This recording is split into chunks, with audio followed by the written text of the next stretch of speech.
If you sitting at your own family dinner table, expecting a warm meal and laughter, only to be called a homeless nobody by your own daughter-in-law right in front of everyone. But that was just the beginning. Within minutes, she hired a private investigator to dig up my secrets, convinced she'd finally expose me and humiliate me in front of my son. What happened next?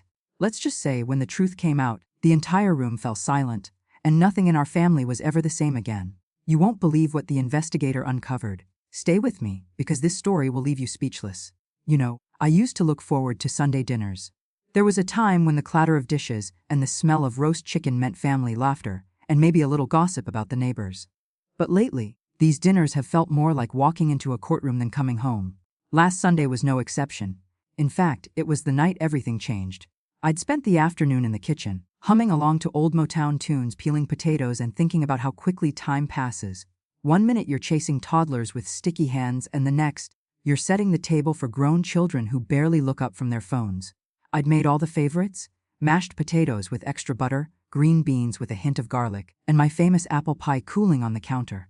I even put out the good china, the set I only use when I want to remind everyone that, yes, I do have a little class left in me.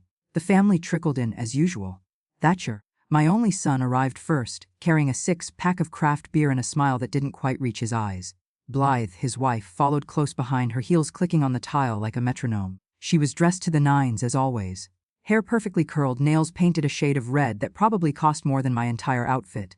She greeted me with a quick air kiss, careful not to smudge her lipstick, and immediately started scrolling through her phone. We all sat down, and for a moment, I let myself hope. Maybe tonight would be different. Maybe we'd talk about something other than money or who was picking up the check for brunch next weekend. Maybe we'd just be a family. But as I passed the mashed potatoes to Blythe, she looked up at me with a smirk that could curdle milk. "You know, you're nothing but a homeless nobody now that you've stopped giving us money," she said, her voice sweet as syrup but sharp as a tack. I nearly choked on my green beans. The room went silent except for the faint hum of the refrigerator. Thatcher didn't say a word. He just sat there, grinning like he'd won the lottery, as if he'd been waiting for this moment. I wanted to ask him, "Did I raise you, or did you just sprout up in a pumpkin patch?" But I bit my tongue, swallowing the words along with my pride. Have you ever felt invisible in your own family? Like you're just a wallet with legs, a walking ATM with a smile plastered on your face? Trust me, it stings.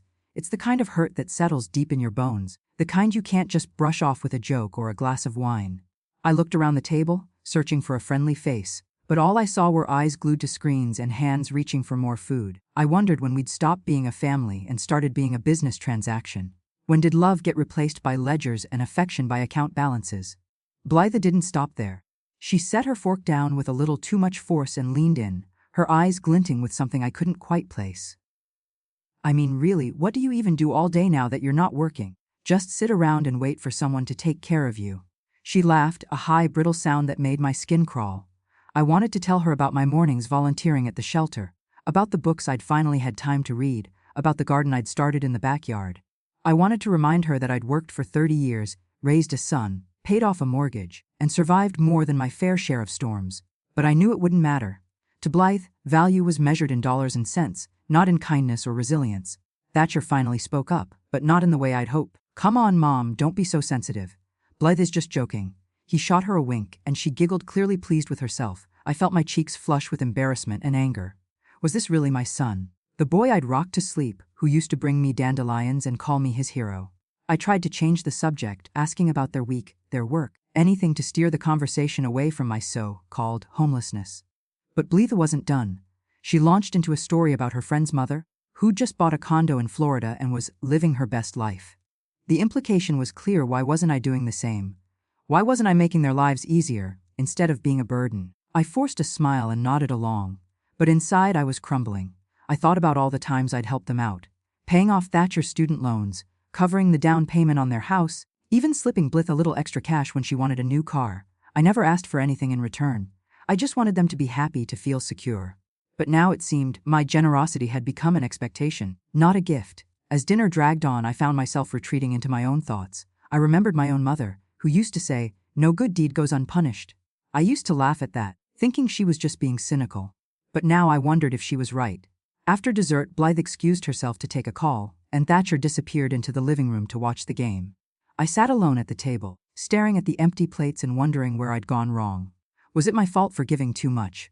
For not setting boundaries? Or was this just the way things were now, in a world where love is measured by what you can provide? I cleared the dishes, my hands shaking just a little. As I washed the plates, I made a silent promise to myself things were going to change. I didn't know how or when, but I knew I couldn't keep living like this, unseen, unappreciated, and unloved. And as I dried my hands and looked out the kitchen window at the fading light, I realized something else. Maybe, just maybe, it was time for my family to see the real me. Not the bank, not the babysitter, not the background character in their lives, but the woman who'd built this family from the ground up and who was finally ready to stand tall, even if it meant standing alone. Little did I know, that night was just the beginning.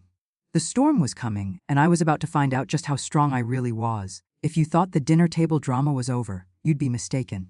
Just as I was gathering my wits and trying to salvage what was left of my dignity, Blythe, with her perfectly manicured nails and that ever-present air of superiority, decided to up the ante. She set her wine glass down with a little too much flair, looked me dead in the eye, and announced, "Since you're so secretive, I hired a private investigator to dig up your financial life. We'll see what you're really hiding." For a split second, I thought she was joking. I mean, who does that? Who actually hires a private investigator on their own mother-in-law? Was this a family dinner, an episode of Seaside Mother-in-Law edition? I half expected her to whip out a magnifying glass and start dusting for fingerprints on my casserole dish, or maybe shine a little flashlight under my chin and demand to know where I'd hidden the family jewels. I almost laughed out loud, but the look on her face told me she was dead serious. Thatcher, my son, didn't even blink. He just leaned back in his chair, arms crossed, a smug little smirk playing on his lips, as if he'd been waiting for this moment all along. I could feel the heat rising in my cheeks, a mix of embarrassment, anger, and, if I'm honest, a little bit of fear. I tried to play it cool, raising an eyebrow and asking, "Really, Blythe? A private investigator? What do you think you're going to find? My secret offshore account in the Cayman Islands?" She didn't even crack a smile. "Would just want to know the truth," she said, as if she were some kind of crusader for family transparency. The truth, if only she knew. Inside, though, I'll admit, I was scared. Not because I had anything to hide, at least not in the way she thought, but because I knew that the truth, my truth, was a lot messier and more complicated than she could ever imagine. What if the investigator found out about the sacrifices I'd made, the money I'd quietly given to help them, the things I'd gone without so they could have a little more? Would they finally understand, or would they just use it against me, twist it into something ugly? I thought back to all the times I'd bailed Thatcher out of trouble, paying off his credit card debt when he was fresh out of college, covering the down payment on their first house when the bank said no, even slipping Blythe a few $100s here and there when she wanted something just for herself. I never made a big deal out of it. I never asked for thanks or recognition. I just did what mothers do. I gave, and I gave, and I gave, because that's what love looks like when you're a parent. But now, sitting at that table, I wondered if I'd made a mistake. Had I enabled them? Had I taught them to see me as nothing more than a safety net, a bottomless well of resources to be tapped whenever they felt like it? The thought made my stomach twist. Blythe, meanwhile, was in her element. She started talking about the investigator, a man named Mr. Collins, who apparently had a reputation for getting results. She described him like he was some kind of financial bloodhound, sniffing out secrets and exposing hidden truths. "He's very thorough," she said, glancing at Thatcher for approval. "He'll find out everything." Thatcher nodded, clearly impressed. "It's about time we got some answers," he said, as if I'd been running some elaborate con all these years. I wanted to scream. Answers? What answers did they want? Did they want to know how many nights I'd lain awake, worrying about their future? Did they want to know how many times I'd skipped buying something for myself so I could help them out?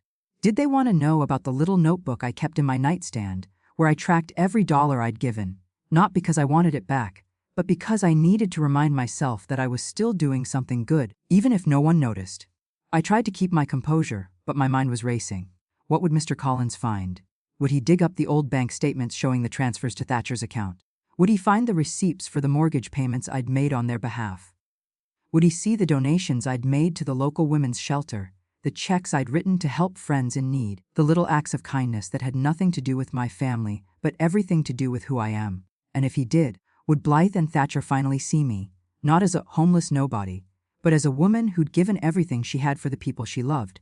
Or would they just see dollar signs, proof that I'd been holding out on them, evidence that I could have given more if I'd really wanted to? The fear gnawed at me, sharp and insistent. Blythe, sensing my discomfort, pressed on. "You know, it's nothing personal," she said, her tone dripping with false sweetness.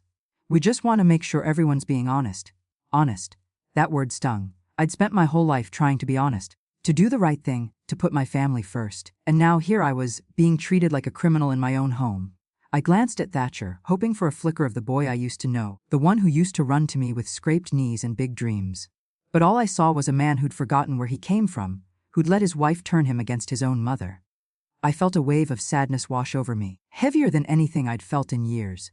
The rest of the evening passed in a blur.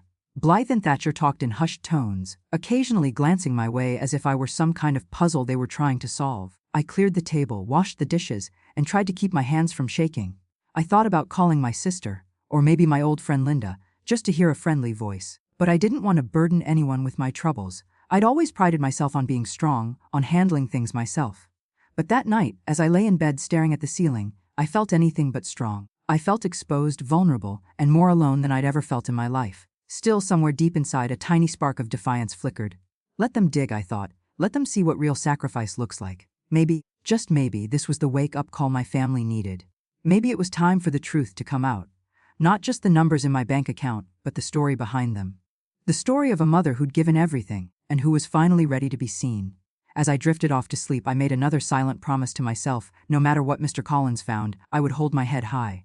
Because I knew the truth, and maybe, just maybe, it was time everyone else did too. The air in the dining room was thick with anticipation, the kind that makes your skin prickle and your heart thump a little too loudly in your chest. I sat at the end of the table, hands folded tightly in my lap, trying to look calm while inside I was a bundle of nerves. Blythe, ever the picture of confidence, perched on the edge of her seat, her phone in hand, waiting for the investigator's report to arrive. Thatcher, my son, sat beside her, arms crossed, a smug little smile tugging at the corners of his mouth, as if he were about to witness the final act of a play he'd been waiting for all his life. I could almost hear their thoughts, Blythe eager to expose me, Thatcher ready to see his mother put in her place. I wondered, not for the first time, how we'd gotten here, how the little boy who used to beg for one more bedtime story had become a man who looked at me with suspicion instead of love. The minutes ticked by, each one stretching longer than the last, until finally Blythe's phone buzzed. She snatched it up, her eyes lighting up with triumph, as she opened the email from Mr. Collins, the private investigator she'd hired to dig into my financial life. Here it is, she announced, her voice ringing out like a bell. She cleared her throat, ready to read my secrets, aloud, ready to lay bare whatever she thought I'd been hiding. Thatcher leaned back, his expression expectant, as if he were about to watch a magician pull a rabbit out of a hat. I braced myself, not knowing what would come next, but determined to face it with as much dignity as I could muster. Blythe began to read, her voice strong and clear at first, but as she moved through the report, something changed. The confidence in her tone wavered, her words slowing, her eyes darting back and forth across the screen, as if she couldn't quite believe what she was seeing. The room, which had been buzzing with tension, fell silent. Even Thatcher, who had been so sure of himself, leaned forward, his arms uncrossing, his face shifting from smugness to confusion. Blythe's cheeks flushed, her lips parted in surprise. "It says here," she began, her voice trembling just a little, "that you sold your house 3 years ago. The proceeds went directly to pay off Thatcher's debts. Credit cards, student loans, even that business loan he took out." She looked up at me, her eyes wide, searching my face for some sign of confirmation. I nodded, my throat tight with emotion. And then she continued, her voice barely above a whisper. "You emptied your savings account to help us with the down payment on this house. You even took out a small loan to cover the rest." She stopped, swallowing hard, her hands shaking as she scrolled further. "You've been volunteering at the women's shelter every week for the past 2 years. You've donated thousands to local charities, even when you didn't have much left for yourself." Her voice broke, the words catching in her throat. I didn't know." Thatcher stared at me, his eyes wide, his mouth opening and closing as if he wanted to say something but couldn't find the words. For the first time in years, he really saw me. Not as a bank, not as a burden, but as a mother who had given everything she had for her family. The silence in the room was heavy, but it wasn't the silence of accusation or judgment. It was the silence of realization, of understanding dawning after years of blindness. I could see the memories flickering across Thatcher's face. The times I'd said no to myself so I could say yes to him. The nights I'd stayed up worrying about how to make ends meet. The quiet sacrifices I'd made without ever asking for thanks or recognition. Blythe put the phone down, her hands trembling, her eyes shining with unshed tears. "Why didn't you tell us?" she whispered, her voice thick with regret. I took a deep breath, feeling the weight of years lift from my shoulders. "Because I didn't want you to feel guilty," I said softly. "Because I wanted you to have the life I never had. Because that's what mothers do." For a long moment, no one spoke. The only sound was the ticking of the old clock on the wall, counting out the seconds as the truth settled over us like a warm blanket. I looked at Thatcher, really looked at him, and saw not just my son, but the man he had become, the man I had helped shape for better or worse. I saw the hurt in his eyes, the regret, the dawning understanding of just how much I had given up for him. I saw Blythe, her bravado gone, her face open and vulnerable, finally seeing me not as an obstacle or a rival, but as a woman who had loved her family fiercely and without reservation. I felt a strange sense of peace, a quiet pride in knowing that, even if it had taken a private investigator to get them there, my family finally saw me for who I really was. Blythe reached across the table, her hand covering mine. "I'm so sorry," she said, her voice breaking. "I had no idea. I thought you were just being difficult, or stubborn, or I don't know. I never imagined you'd done all this for us." Thatcher nodded, his eyes shining with tears he didn't bother to hide. "Mom, I'm sorry. I should have known. I should have asked. I should have been a better son." I squeezed his hand, feeling the years of hurt and misunderstanding begin to melt away. "It's all right," I said, my voice steady. "We'd all make mistakes. What matters is that we learn from them." The rest of the evening passed in a kind of quiet reverence. We didn't talk much, but we didn't need to. The truth had been spoken, the secrets laid bare, and in their place was a new understanding, a new respect. As I cleared the dishes, Thatcher insisted on helping, something he hadn't done since he was a teenager. Blythe offered to make tea, her hands still shaking but her smile genuine. We sat together in the living room, sipping tea and sharing stories, the walls between us finally beginning to crumble. For the first time in a long time I felt seen, valued, and loved, not for what I could give but for who I was. And as I looked around at my family, I knew that whatever happened next we would face it together, with open hearts and open eyes. The big reveal hadn't just exposed my sacrifices. It had reminded us all of what truly mattered: love, forgiveness, and the courage to start again. In that moment, as Blythe put down the investigator's report, her cheeks flushed with embarrassment and her eyes glistening with the beginnings of tears, I felt the entire atmosphere in the room shift. It was as if a heavy curtain had finally been pulled back, letting in a light we'd all been missing for far too long. Blythe's voice, so often sharp and commanding, was now soft and uncertain as she whispered, "I'm sorry." The words hung in the air, fragile and sincere, and for the first time since she'd joined our family, I saw her not as the adversary I'd built up in my mind, but as a young woman who was just as lost and scared as the rest of us. Thatcher, my son, who had sat through so many dinners with that distant, distracted look, suddenly reached for my hand across the table. His grip was warm and strong, and when he looked at me, I saw the little boy I used to know. The one who'd run to me with scraped knees and big dreams, the one who'd always believed his mother could fix anything. "Mom, why didn't you tell us?" he asked, his voice thick with regret and something else. Hope, maybe, or the first glimmer of understanding. I shrugged, trying to lighten the mood, because if there's one thing I've learned in all my years, it's that sometimes you have to laugh to keep from crying. "Well," I said, giving him a playful wink, "I didn't want to ruin your image of me as a mysterious millionaire. Besides, who else would keep you all in line?" For a split second, there was silence and then laughter. Real laughter, the kind that bubbles up from somewhere deep inside, the kind that heals old wounds and makes you believe, if only for a moment, that everything might just be okay. We laughed until our sides ached, until the tension that had built up over years of misunderstandings and unspoken resentments finally began to dissolve. Blythe wiped her eyes, her mascara smudged but her smile genuine, and Thatcher squeezed my hand, his thumb tracing gentle circles on my skin. It was as if we were all waking up from a long, bad dream, blinking in the sunlight and realizing that the monsters we'd been so afraid of were really just shadows of our own making. That night, as we cleared the table together, Blythe stacking plates, Thatcher drying dishes, and me humming an old tune under my breath, I realized that sometimes the truth is the most powerful thing you can share. Not just the facts and figures, but the real messy, complicated truth of who you are and what you've been through. I thought about all the years I'd spent trying to protect my family from the hard parts of my story, thinking I was doing them a favor by keeping my struggles to myself.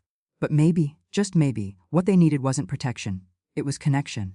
Maybe they needed to see that I was human, that I'd made mistakes and had regrets, but that I'd always loved them with everything I had. After the dishes were done, we sat together in the living room, the three of us huddled close on the old couch that had seen better days. Blythe curled up beside me, her head resting on my shoulder, and Thatcher stretched out on the floor, his head in my lap like he used to do when he was a boy. We talked for hours. About the past, about the future, about all the things we'd been too afraid or too proud to say before. Blythe told me about her own fears, about the pressure she felt to be perfect, to live up to everyone's expectations. Thatcher admitted that he'd always felt guilty for needing my help, that he'd pushed me away because he didn't know how to say thank you. I listened, really listened, and for the first time in a long time I felt seen. Not as a bank, not as a burden, but as a mother, a woman, a person with her own hopes and dreams. As the night wore on and the house grew quiet, I found myself thinking about forgiveness. Not just the kind you give to others, but the kind you give to yourself. I realized that I'd been carrying around a lot of old pain, a lot of old stories about what it meant to be a good mother, a good wife, a good person. I'd spent so much time trying to be everything for everyone else that I'd forgotten to be kind to myself. But sitting there with my family, feeling their warmth and their love, I knew it was time to let go, time to forgive myself for the things I couldn't change, and to open my heart to the possibility of something new. Before we went to bed, Blythe hugged me tight, whispering, "Thank you for everything. I promise I'll do better." Thatcher kissed my forehead just like he used to when he was little and said, "I love you, Mom. I'm proud of you." I smiled my heart full, and told them both that I loved them, too, more than they could ever know. As I lay in bed that night, listening to the quiet sounds of the house, I felt a sense of peace I hadn't felt in years. I knew there would still be hard days, still be moments of doubt and frustration, but I also knew that we'd turned a corner. We'd face the truth together and come out stronger on the other side. Sometimes, the people who hurt you the most are the ones who need your love the most. Sometimes the hardest conversations are the ones that bring you closer. And sometimes, when you least expect it, life gives you a second chance. A chance to heal, to forgive, and to start again. As the first light of morning crept through the window, I made a promise to myself to keep telling the truth, to keep loving fiercely, and to never ever let fear or pride keep me from the people who matter most. Because in the end, that's what family is all about. Not perfection, not wealth, not secrets or shame, but love. Messy, complicated, beautiful love. And that, I realized, was worth more than anything money could buy. So, ladies, have you ever been underestimated by your own family? Or had your kindness mistaken for weakness? If this story hit home, hit that subscribe button and join our community of strong, wise women. Share your own stories in the comments. I'd love to hear them. Remember, you're never just anything. You're everything.